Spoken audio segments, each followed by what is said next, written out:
আসসালামু আলাইকুম। আমি কলির লাইফস্টাইল ব্লগে আপনাদের স্বাগতম। আশা করি যে যেখান থেকে আমার ভিডিওটা দেখছেন সবাই ভালো আছেন, সুস্থ আছেন। আল্লাহের অশেষ রহমতে আমিও পরিবার পরিজন নিয়ে ভালো আছি। নতুন একটা দিন, নতুন একটা ব্লগ নিয়ে চলে আসলাম আপনাদের মাঝে। আশা করি ভিডিওটা আপনাদের ভালো লাগবে। সকাল থেকে শুরু করলাম, তো মর্নিং ড্রিঙ্কসটা বানিয়ে নিচ্ছি। আমি আজকে একটু মেথি পানি দিয়ে এই ড্রিঙ্কসটা বানিয়েছি। কুসুম গরম করে তারপরে খাবো। এখন তো অনেক গরম, তো আর একটু গরমটা একটু কমলে তারপরে আমি এটা খেয়ে নেব। সাইডে রেখে দিয়েছি, হালকা একটু ঠান্ডা হোক, যখন গরমটা একটু কমে যাবে তখন খেয়ে নেব। এদিকে আবার একটু ওটস বানিয়ে নিচ্ছিলাম। এই ওটসটা আমার খেতে খুবই ভালো লাগে। তো এখানে দেখা গেছে আমি কি চিয়া সিডের পানিটা না আমি খেতে পারি না, ওই জন্য ওইটা আমি খাই না। তো চিয়া সিড দিয়ে আমি ওটসটা খাই।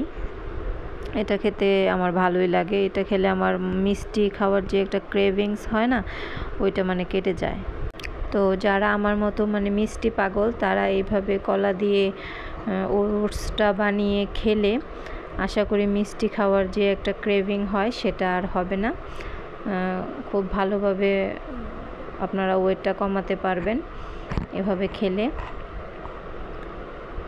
এটা আমি একটা সাইডে রেখে দেব, ফ্রিজে রেখে দেব, কয়েক ঘন্টার জন্য রেখে দেবো। এটা একটু সেট হোক, চিয়া সিডটা একটু সেট হয়ে নেক, সাথে সাথে তো খাওয়া যায় না, তো রেখে দেব ফ্রিজে, পরে খেয়ে নেব। এখন একটু আমি ডিম ভেজে নেব নিজের জন্য। একদম অল্প তেলে 1 চামচ তেল দিয়ে ডিমটা ভেজে নেব। তো একটু কিছুই না, জাস্ট একটু গোলমরিচ আর একটু লবণ। লবণটা কম খেলে ভালো, কিন্তু আমি লবণটা না খেয়ে থাকতে পারি না, লবণটা আমাকে দিতেই হয়। তো এক এক সময় দেখা গেছে যে সিদ্ধ খাই, আরেক সময় ভাজা, মানে যখন যেরকম ইচ্ছে আর কি, শরীর যেভাবে চায়, মন যেভাবে চায় সেভাবে শুরু করি আর কি। তো একটু কয়েকদিন যাবৎ একদমই আনহেলদি মানে খাবার দাবার খাওয়া হচ্ছে, হেলদি খাবার একদমই খাওয়া হচ্ছিল না কয়েকদিন যাবৎ। তো চিন্তা করলাম যে একটু হেলদি খাওয়া যাক, রুটিনটা আবার ঠিক করা যাক। সব সময় তো আর একই নিয়ম পালন করা যায় না, মাঝে মধ্যে একটু মানে চেঞ্জ দরকার। তো এদিকে আবার আমি ওদের জন্য রুটি বানাচ্ছিলাম। তো রুটি বানিয়ে টেবিলে রেখে দেবো, ওরা আসলে খেয়ে নেবে। ওরা একটু বাহিরে গিয়েছে আর কি। তো চাল ভাঙাতে দিয়েছিল আম্মু, তো অনেকগুলো চাল, তো ওরা আমার হাজব্যান্ড আর ছেলে একসাথে গিয়ে ভাঙাবে আর কি। তো ওরা দোকান থেকে এসে তারপরে খাওয়া দাওয়াটা সেরে নেবে। তো ওরা কিন্তু এসে খাবার দাবার খেয়ে তারপর কিন্তু ওরা আবার চলেও গেছে আমাকে একা ফেলে। সবাই একসাথে, আমার মেয়ে ছেলে সবাই একসাথে আমার ননদের বাড়িতে গেছে। আমারও মানে যাওয়া ছিল, বলেছিল যেতে সবাই একসাথেই, কিন্তু আমি আসলে পরে যাইনি। তো মনে করেছিলাম যে যা গরম পড়েছে শরীরটা খুবই খারাপ লাগছিল। এদিকে আমি কাজ করছিলাম, এই কাজগুলো আছে, এগুলো না করলেই না। আবার কোন দিন আবার বৃষ্টি টিষ্টি পরে আবার দেখা গেছে এই কাজগুলো করতে পারবো না, রৌদ্র না থাকলে কাপড় শুকাবো কীভাবে।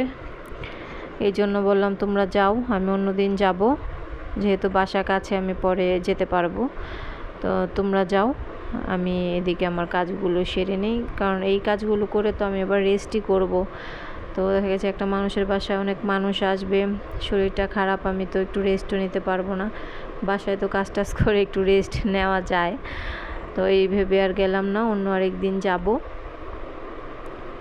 সবাই যেহেতু চলে গেছে, তো একা একা আর কী করবো। তো আমি আসলে পরে ভাবলাম কাজগুলো করে নেই, একটু একটু করে কাজগুলো রেস্ট নিয়ে করে নিচ্ছিলাম। হাতের কাজগুলো এগুলো শেষ করে ফেলি। একা একা সময়ও কাটছে না। বাচ্চারা, হাজব্যান্ড ওরা বাসায় না থাকলে আসলে ভালো লাগে না, আর বিশেষ করে ছুটির দিনে যদি না থাকে তখন আরও বেশি ভালো লাগে না। তো কি আর করা, আমার তো ওদের তো আর করার কিছু না, আমি তো যাইনি, তাই না। তো কাজ শেষ করে এদিকে আমি ঘরটর একদম মুছে মনে হচ্ছিল যেন একদম এত তাড়াতাড়ি, আসলে কিন্তু এত তাড়াতাড়ি কাজ করা যায় না, টাইম তো লেগেছে। আজকে একদম কাজের বেটি রহিমা হয়ে গিয়েছি কাজ করতে করতে। আজ ফাঁকা বাড়ি পেয়ে একদম পুরো বাড়ি পরিষ্কার করে একদম ক্লিন করে ফেলেছি সব, তো ভালোই লাগছিল। আসলে কাজ করলেই করা হয়ে যায়, বসে থাকলেই অলসতা ধরে, করতে ইচ্ছে করে না, এখন করব তখন করব এরকম, কিন্তু করলেই আসলে কাজগুলো করা হয়ে যায়। তো আমার যেহেতু আজকে বাসায় মানুষ নেই, তো দেখা গেছে আমার রান্নারও দুপুরে তেমন কোনো ঝামেলা নেই। তো আমি এই কাজগুলো শেষ করে নেব, দুপুরে রান্না টান্না করলাম না।